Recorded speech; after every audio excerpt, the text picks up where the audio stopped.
I have not had a chance to speak with you yet, Andrew Weissmann, but you are the one who, I think, from even before your book came out, you spoke pretty frankly about wishing that the Mueller probe had scrutinized Donald Trump's finances more closely, that this investigation would be serious, that it would potentially represent a lethal criminal threat to the president and his businesses. What do you make of yesterday's development?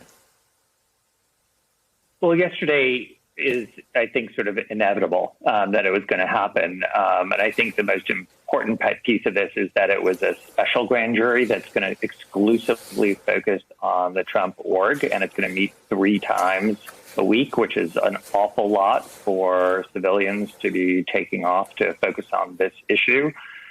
There obviously was a grand jury before, but having just a general grand jury hearing lots of matters is a very different matter than a special grand jury. So we had a special grand jury in the special counsel investigation, in the Enron investigation. It's typically done when you have big topics to get to the bottom of. And here, one of the reasons this is so different is the president, that is the former president, no longer has the power to pardon and thus to interfere with people flipping. And he has no ability to fire the prosecutor. So 2 huge tools that he had in the special counsel investigation are not available to him.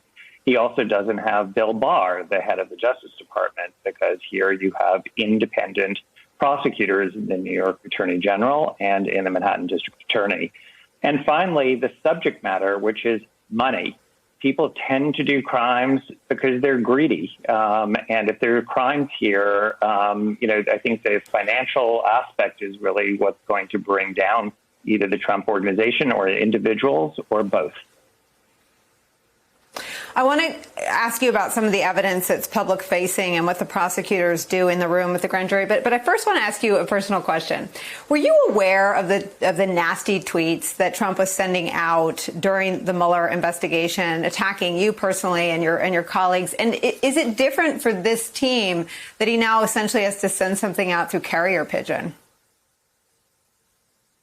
Yes, I was aware of those tweets. And I had friends who would alert me to them. And I think I mentioned that, the very first time, my reaction when it was about me was I was just somewhat surprised that the leader of the free world had the time and intention to be worrying about a line prosecutor.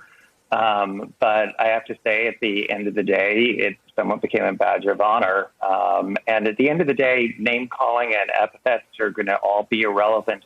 It's going to come down to the proof, especially since the former president doesn't have any of these other abilities to thwart what the New York prosecutors are putting together.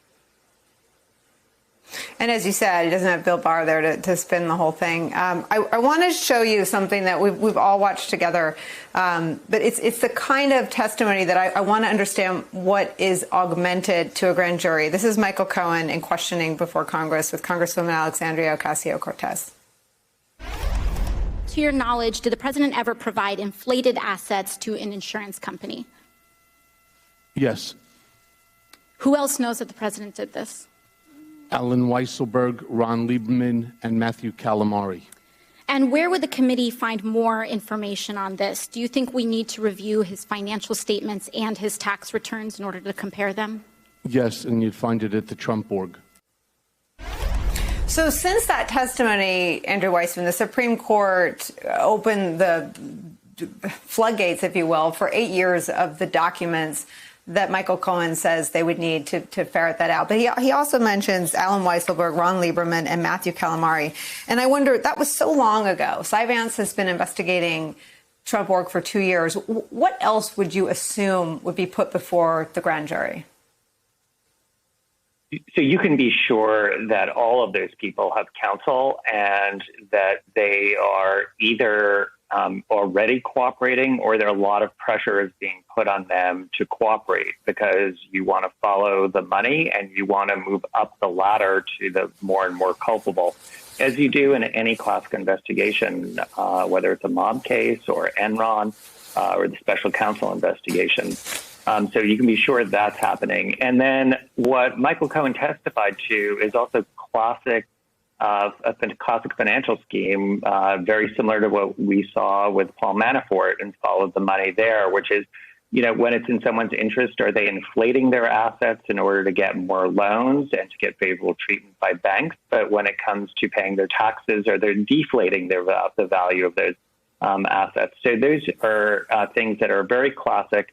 And I think the reason the Manhattan District Attorney's Office was so tenacious and winning 2 cases in the Supreme Court to get the accounting records is because those can really open up a criminal exposure, because they tell you what's going on inside and what insiders are telling their accounting firm about the valuation that they're giving to assets. And you can chart that out over time, comparing what's being said to banks, what's being said to insurance companies, what's being said to tax authorities, and you compare that over time to see the inconsistencies. And that's the way you can jam people up if they have been dishonest.